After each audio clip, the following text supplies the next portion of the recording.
Me katselimme ja tarkkailimme niitä. Ne katselivat ja tarkkailivat meitä. Katseissa oli monenlaista, uteliaisuutta, ihailua, kunnioitusta, toveruutta. Lähestyimme toisiamme, tutkailimme ja tunnustelimme. Kosketimme käsin ja meitä kosketettiin sieluihin.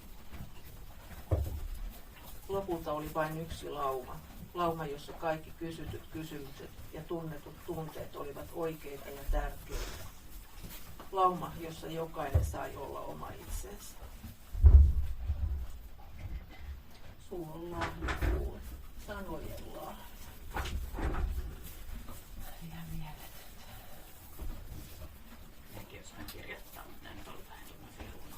Siis minä on kauhean paljon luentuna ja kauhean. Siis mä aina ajatellut, että minä haluaisin kirjoittaa, minä ikinä saanut mitään paperilla. Mutta jotenkin siis osa noista ajatuksista tuli aivan selkeänä silloin, kun mä lähdin ensimmäisen kerran. Palautteessa 5 siinä oli joku luovuuteen liittyvä. Ei muuten Niin siis mun mielestä tämä oli ihana lisä siihen jotenkin. Että... Ihana, kun siellä rupesit kirjoittamaan. Siellä oli Salla kanssa laitto, että luovuus 5 ja sitten se oli laittanut, että oli tullut niinku tämmöinen ajatus, niinku uskallus lähteä niinku ajattelemaan oman boksin ulkopuolelta niinku asioita ja rohkeus niinku lähteä. Et siis tää voi pistää ihan niinku uskomattomia juttuja. Ja ihan hirveästi niinku tuli ajateltua kaikenlaisia juttuja johtuen ja liittyen tästä. Niinku siis tuolla ulkopuolella, että se ei niinku ole vaan tää hetki, kun ollaan täällä. Tämä on ihan kauheasti niinku vaikuttanut ulkopuolella.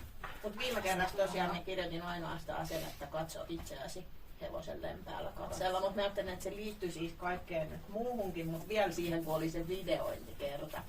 Ja sitten koitin itse miettiä tätä ajatusta tosiaan siinä katsoessa. Siis silleen, että me yhdistin vähän meidän kaikkien sellaisiin juttuihin. Mun mielestä tässä on niin kuin kaikkien jotenkin se oleminen. Ei jotenkin se on niitä ihan niin. mutta se tuntui siltä, niin kuin olisi sitä voinut kirjoittaa samat Joo. asiat. Niin, kyllä, jos olisi osannut. Jos Niin, osaisi. joo, ihan niin kuin olisi samalla tavalla voinut kuvailla. Niin kuin.